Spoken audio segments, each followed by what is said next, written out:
رابطے بتا دیتے ہیں کہ دل میں کتنی قدر ہے، ورنہ کہنے کو تو سبھی اپنے ہوتے ہیں۔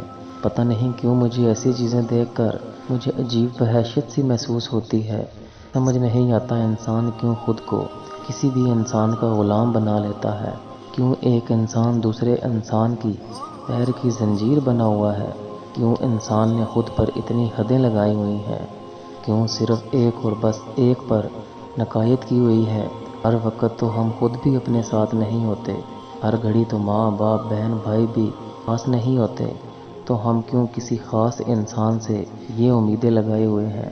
آخر کیوں ہم نے خود کو انسانوں میں اتنا الجھایا ہوا ہے؟ کیا ہماری اپنی ذات کی کوئی حیثیت نہیں؟ صرف دنیا اور چند لوگ ہی پر سب ختم ہے؟ خدارا اس ظلم سے باہر نکلیں، مزید لوگوں سے ملیں، دنیا دیکھیں، کچھ نیا کریں، کچھ سیکھیں، آگے بڑھیں۔ یہ سوچنا چھوڑ دیں کہ اب کسی سے کیوں بات نہیں ہوتی۔ کوئی بھول گیا سو بھول گیا، اس کو اس کے حال پہ چھوڑ دیں۔ شاید اس میں بھی اللہ کی کوئی بہتری ہوگی، اس نے نظر انداز کیوں کیا، اس کو اس کے حال پہ چھوڑ دیں۔ جواب کیوں نہیں دیا؟ جیسا کوئی سوال کرے اسی طرح سے اس کو جواب دیا جائے۔ اگر کوئی جواب نہیں دیتا تو اس کو اس کے حال پہ چھوڑ دیا جائے۔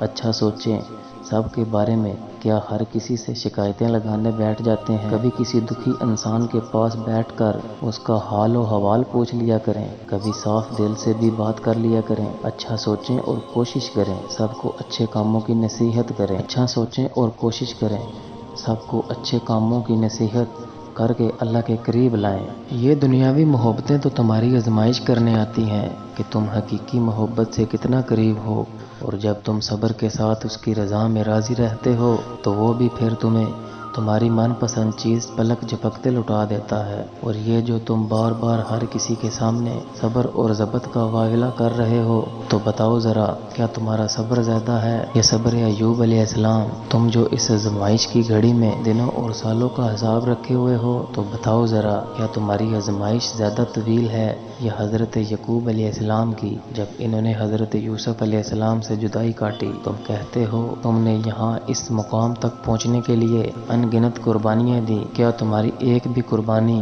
حضرت ابراہیم علیہ السلام کی قربانی کا نام بدل ہے؟ ہر کسی کے پاس سب کچھ نہیں ہوتا۔ جو لوگ جتنے مکمل نظر آتے ہیں اتنے ہی منتظر ہوتے ہیں معجزوں کے، لیکن پتہ ہے وہ مکمل اور مطمئن کیوں نظر آتے ہیں؟ کیونکہ انہوں نے اللہ سے اپنے تعلق چٹانوں کی طرح مضبوط رکھے ہوتے ہیں۔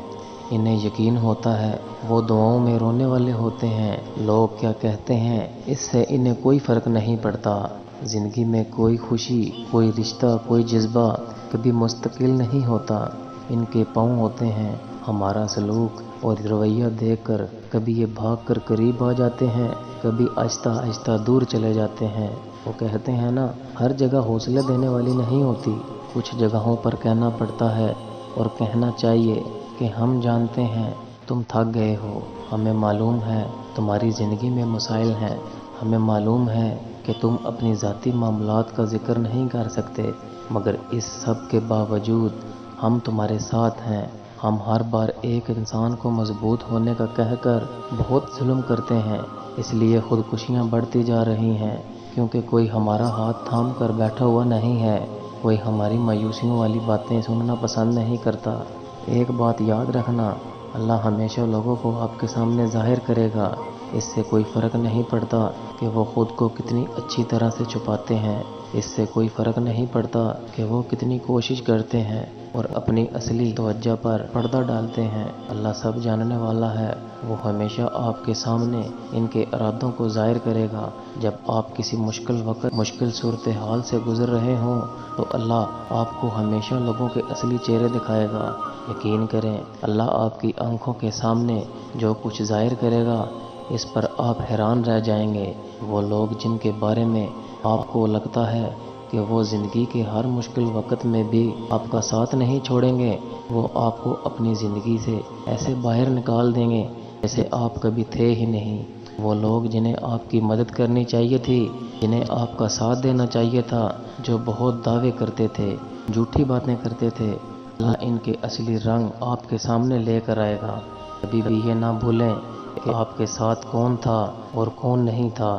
اللہ نے آپ کو ایک وجہ کے لیے ہی ان کے اصلی رنگ دکھائے، یہ بھی اللہ کی بہت بڑی نعمت ہے جو اللہ جھوٹے اور برے لوگوں کو آپ کی زندگی سے نکالتا ہے، اور ایک دن آپ اللہ کا شکر ادا کریں گے۔ ہمیشہ اللہ سے دعا کرنی چاہیے کہ اللہ ہمیں ایسے لوگوں سے دور رکھے جو ہمارا برا چاہتے ہیں اور جو ہمارے لیے بہتر نہیں۔